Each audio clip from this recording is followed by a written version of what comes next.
This is Mitchell Kirby. That's your last name? Kirby. And this is my demographic interview of millennials and draw. I like to draw people, and I like to draw structures. What kind of video games do you like? I like first-person shooters and fantasy games, side-scrolling games, all kinds of games, any games. All the games. All the games, every games. Okay. Do you have any favorite brands you like to shop exclusively? Like if you go out Christmas shopping for yourself or for other people? Are there certain ones you glide towards more? Like Image Comics. I like buy comics for my family that I think that they would like. And I usually just go through Image because they have like the best comics. And then I don't know. I like whatever brand of socks I have on. Those socks. Those socks. And then for clothes, I don't really have anything. Yeah, I usually just pick up whatever. I just buy whatever I like. Usually in thrift stores. Very nice. All right. What makes you like those brands especially? Is it the look? Is it the feel? Is it the quality? What exactly about them attracts you to them? It's the quality. The quality? Image, I guess. Just because everything else they have is quality, so why wouldn't whatever I'm buying be quality? You know what I'm saying? What about like your socks or clothes-wise? What attracts you to clothes? Great. They feel fucking great. That's why I like these socks. Nice. And I don't know. Oh, I like Lucky Brand jeans. Okay. Yeah, those are cool. They're rough and tumble jeans. Rough and tumble jeans. Is it more for the quality and look of the jeans, or do you like the little snap that you get when you open them with the little message inside? Does that add to the appeal, or do you not care at all? I didn't know that they had little messages. Yeah, if you open the fly to it, it says lucky, like you're lucky for whoever opens it for you. You're lucky in the yeah, like you're in the next couple. You're about to get a surprise because this guy's got a golden dick. Thank you, Mitchell. This is for my teachers. Yeah, enjoy that, Mrs. Whoever. There's 2 of them. 3 of them. Ms. Whoever. Yeah, I just like Lucky Brand. I like how they feel and look. Okay. You're gonna like the way you look. Yeah. Is the look like more of an aesthetic thing, or is it trendy? Is it just... What about the look? You just like it? I just like it. Okay. Alright, we'll move on. So, like, how often do you splurge on yourself as a college student? Is it, like, every once in a while when you feel like you need a pick-me-up, or is it, like, exclusively holidays, or just when you have Once every 3 months. Once every 3 months. Probably. That's pretty specific. That's a good time. I am okay. I'm really weird with that, like, sectioning out when to do things. It's the most efficient. Alright, and so when you do splurge on yourself, what do you normally buy for yourself? Comics. Comics? Yeah. Are these indie comics or are these big brands? Either. It depends on what I've been reading at the time. Okay. So it's like, comics, high-end prostitutes. And do you like to stay to series, or do you normally just pick up whatever looks good to you? Do you like to start new ones, or do you like continuing series? I usually continue series, but then if there's like a decent chunk of time... oh, wait, just a second. Keep going with a kind of comic that I've been reading, and then if there's like an amount of time like nothing else has come out in that 3-month period of like buying shit, because I'll buy like 3 comics in that like time. If nothing has come out, I'll start something new, but usually I just want to like do like a one-shot thing, because I don't want to be like, now here's a whole nother thing that I'm buying. Yeah. Yeah. Start into one thing one at a time. Alright, let's see. So what do you think of the state of capitalism in today's society, in America? Do you like it? Do you think it's the American dream and it's a part of what everyone's life should be a part of, or do you find for my school right now? So that's one thing. Capitalism. I think that capitalism's just like infinite growth, right? That's like the It's basically theory behind it. working for your dollar and then spending it how you want, but it's also the premise of you building a company or a service that someone needs, and then if the need rises, then your company rises along with it. So it's like the more they need you, the more money you make. Yeah, but like in the stock market, the way that they It's like evaluate their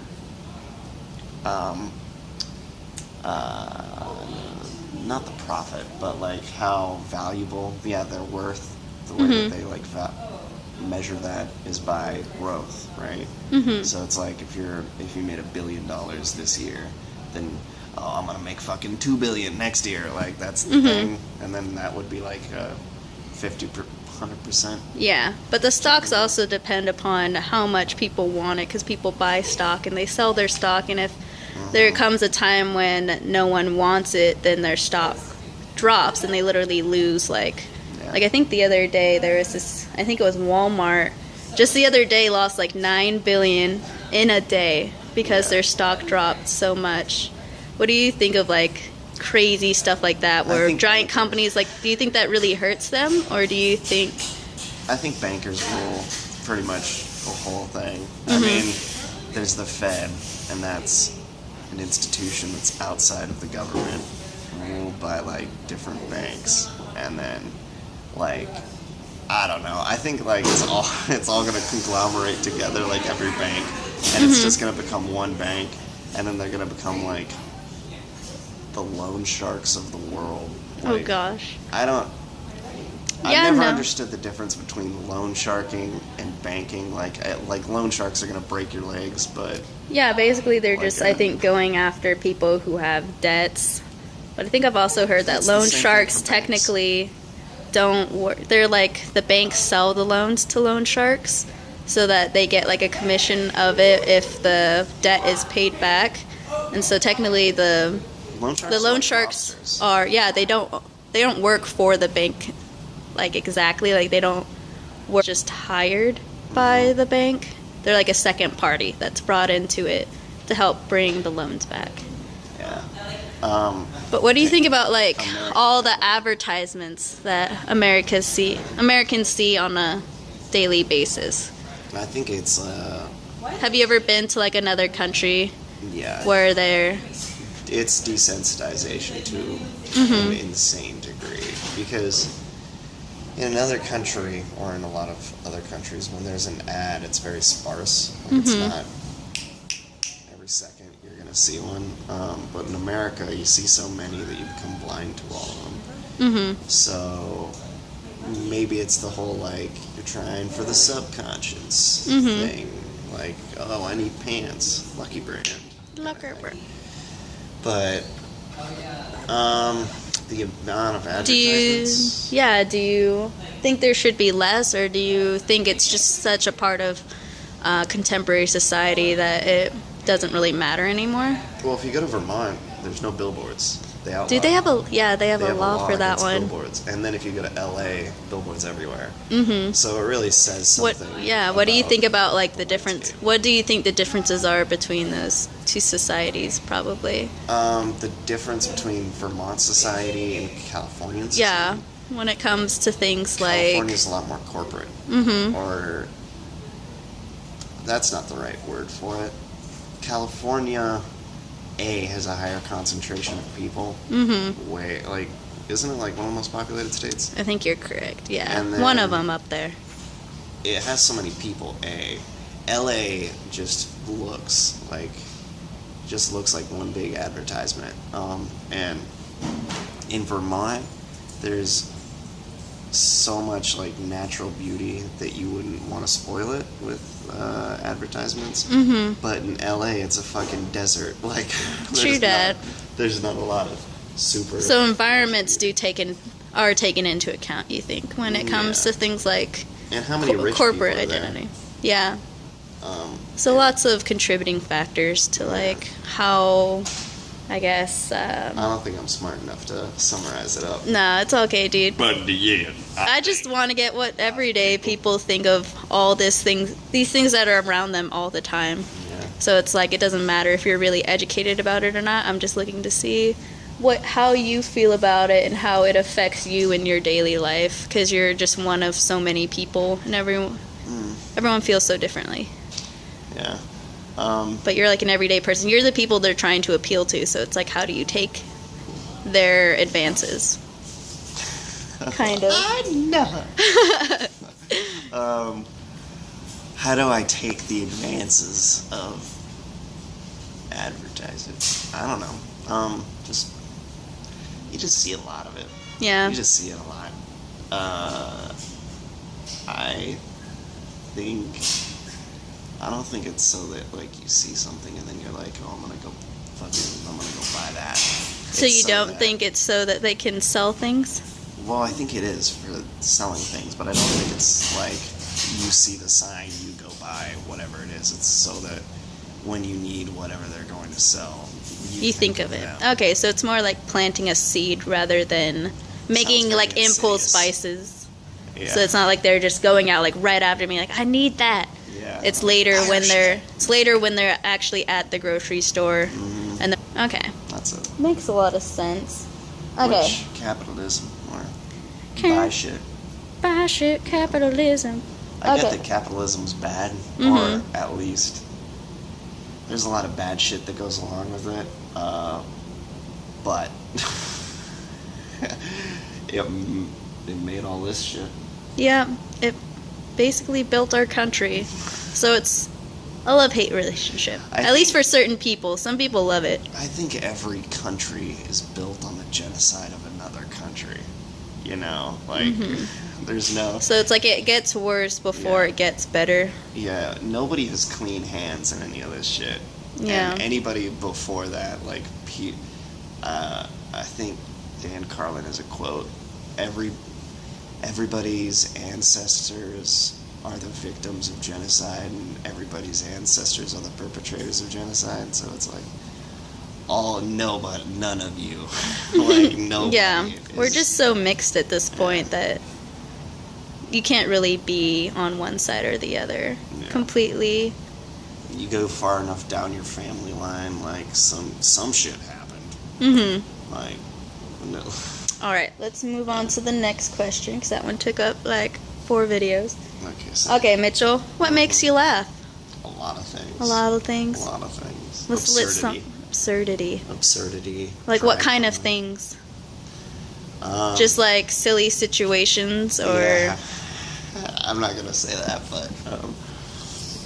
silly situations. Like people being awkward. Okay. People thinking that they're super important when they're not. That's very funny to me.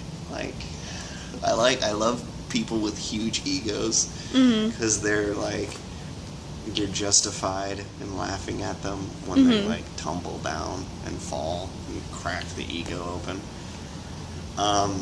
Which is to say, I just like that. That because I feel like, oh, that's me. Basically. Yeah. They're just such a fucking huge ego. You know. And I like farts. Farts are funny. Farts and burps. Dude, poop jokes are the best. For me, at least. I love poop jokes. Sex jokes. Every joke. Every joke. As long as there's going to be somebody who's going to be like, I don't think that's funny, I'll probably laugh at it. Good. We need more people like you, Mitchell. Okay, what are your favorite sources for humor? People. Human beings. Every day, like out in just like... Each one of those people. Your everyday environment. Yeah, everyone around you has their own life and their own embarrassments. And they all take themselves so fucking seriously. And it's hilarious. Like when you see a dude with like, who's made way too many bad choices in his life, and you just see like, you just see like the metal detector just like flaring up on his face, and then he's got like eye makeup on, but he just did it just to have eye makeup on, you know? So like Capitol Hill people. Yeah, like Capitol Hill people, and then he has one streak of like yellow hair, that looks like it came like 3 days old, like beer piss is like in his hair, but the rest of his hair is black. This is a really specific man you're I saw describing. him a couple days ago. That's Good. why I'm generating him. But I'm not sure if that dude is taking himself seriously, but that guy is just as funny as like the lady in the business suit on going to whatever her job is. People are just fucking funny, man. Where else do you find humor? Do you like to read it in your comics or on TV I don't usually or laugh out loud to things like I like internet stand-up comedy. stand-up I comedy? love Who are your stand-up. favorites? Oh, that. Yeah, give me a big old list. Okay. Well, we're gonna have to go with like George Carlin and Richard Pryor, and they're George Carlin and Richard Pryor, fucking classic motherfuckers. Then there's what was his name? Sam Kinison, super funny. He has a bit on Ethiopians. That's those fucking tits. It has me dying each time. There's Joe Rogan, Patton Oswalt. I love Patton Oswalt. Brian Posehn.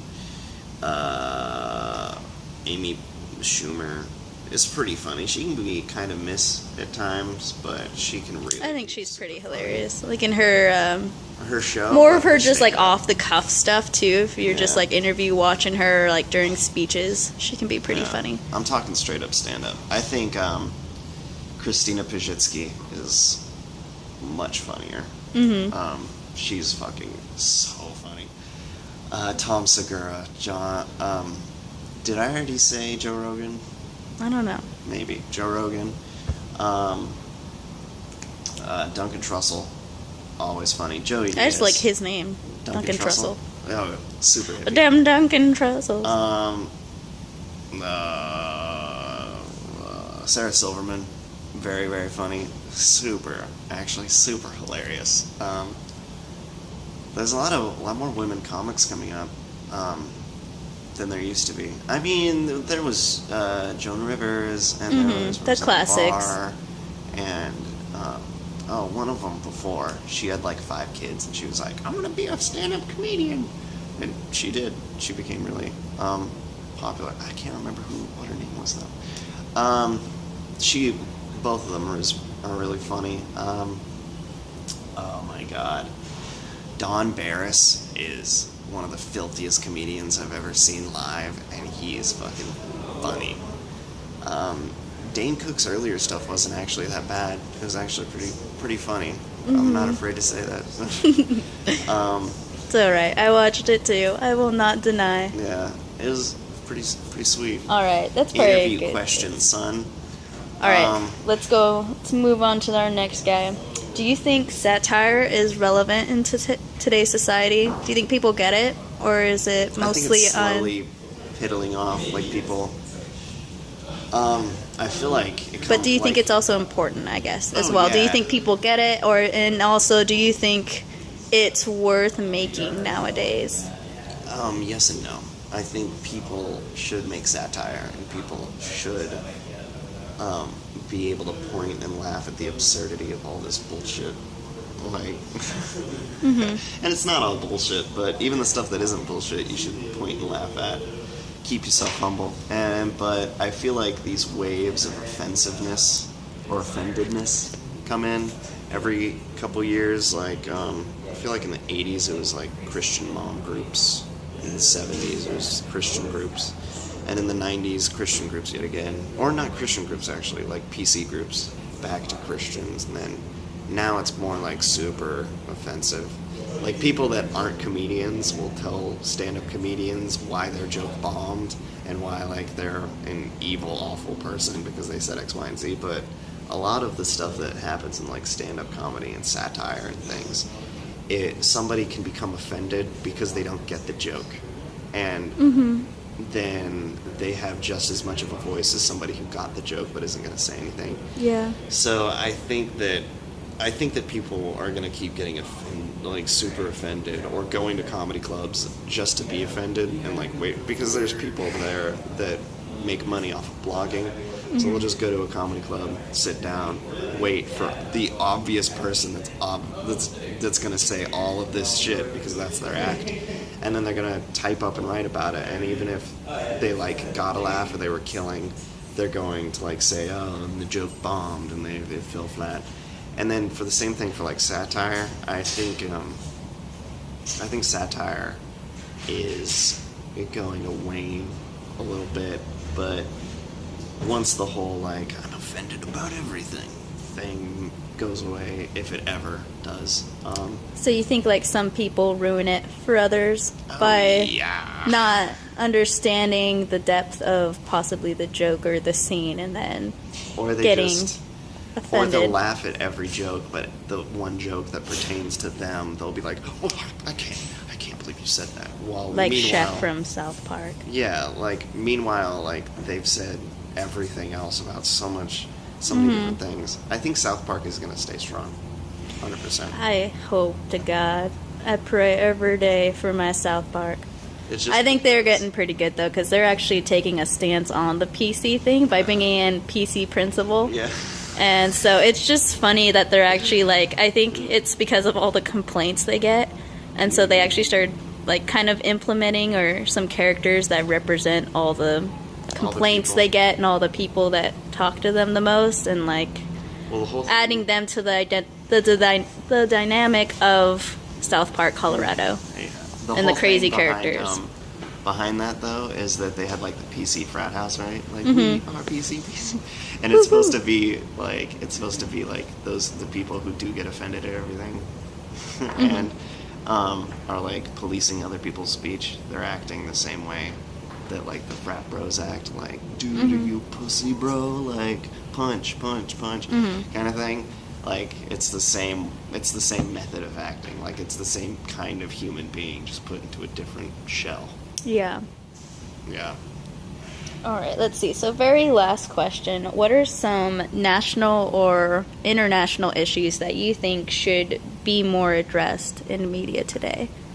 Like, whether people are addressing it, but maybe you think need to get more in depth with it, or just things that straight up need more attention? How much money is in politics?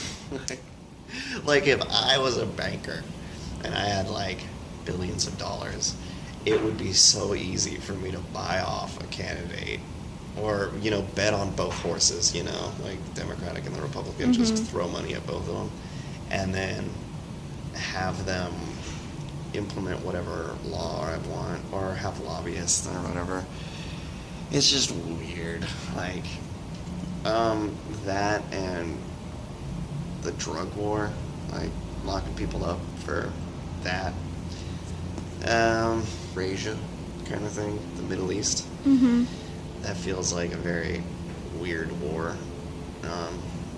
And so more coverage of maybe like why we're still there, technically. And yeah, but if you do why, then that would just open it up for whatever. I don't even know what I'm saying anymore. Issues. And why is everybody in ISIS? Why do they all have matching uniforms? Like, how much does that cost to have all those matching black uniforms and the flags? I feel like it's Toyota probably pretty trucks? Generic. The Toyota truck is pretty screwy. Yeah, I admit that weird. one. But the uniforms, I feel like all they need is like the material, the actual clothing, and then just a big ass thing of dye.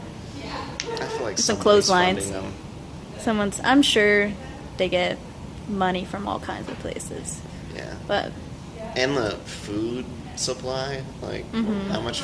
So I guess how does ISIS get its resources? Yeah. Why are they still? I don't know. They're gonna go away in 3 years, and then a new one's gonna pop up, and it's like, we gotta take charge and put them down, and then you shoot more people and make more people for the new group, and then bye-bye. The vicious circle of life. Now you have an infinite war. All right. I mean, people who make bombs definitely don't want to not sell them. True that. All right. Well, thank you, Mitchell. I'll even add an on-camera handshake. On-camera handshake. So handy and sturdy. And that is my interview. Thank you.